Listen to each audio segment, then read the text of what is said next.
Today I'm going to talk about a new set of feedback students get every month for the budget game on Personal Finance Lab to help keep them on track to building healthy financial habits. If you're not familiar with the budget game yet, just know that students have four main objectives while playing. First is to learn to set and hit realistic savings goals every month based on their income and expected expenses. Second is for them to build an emergency fund of at least $1,000 as they play. The third is for them to learn to build healthy credit habits by using a credit card responsibly. And once they have achieved those other goals, what they really want to do is to learn to maintain a high quality of life. They don't win the game just by saving every penny. They need to learn how to spend wisely as well. As students play through the game, previously, the only really way for them to know how well they're doing is their overall score and comparing that to other students in the class. But what we recently added is a new feedback system at the end of each month of the game.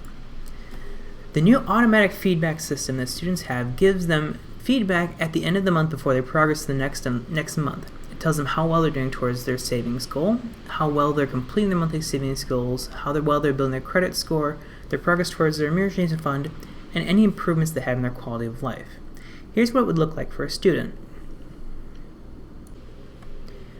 This is what a student will see when they finish a month of the game. It starts with an end-of-month summary showing the general view of how well they did this month. You can see in this case, I did a very bad job of paying my bills on time. I only paid about a third of them on time, which means I got a lot of late fees I had to pay.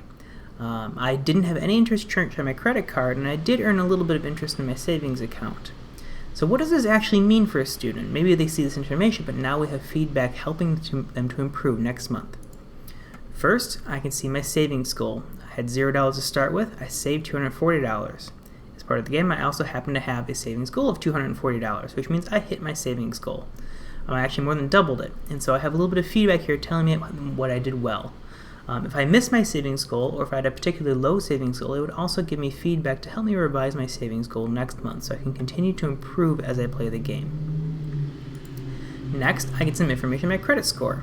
In this case, if you remember, I had a bunch of bills that were late, so my credit score actually went down this month because I was late on several of my bills. And the game will tell me exactly why my credit score went down and give me some hints to improve my credit score next month. Finally, it's going to talk about my quality of life.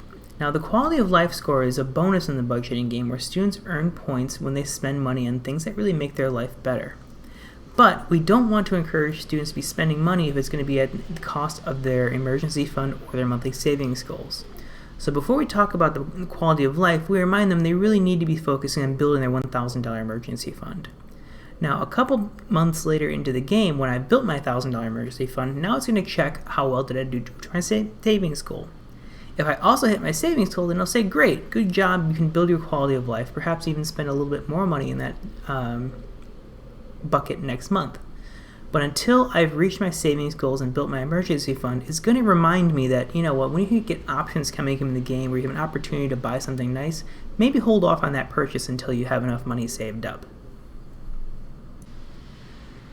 The end-of-month feedback that we've built for students is designed to really help them understand what it means to be building their personal financial freedom over time.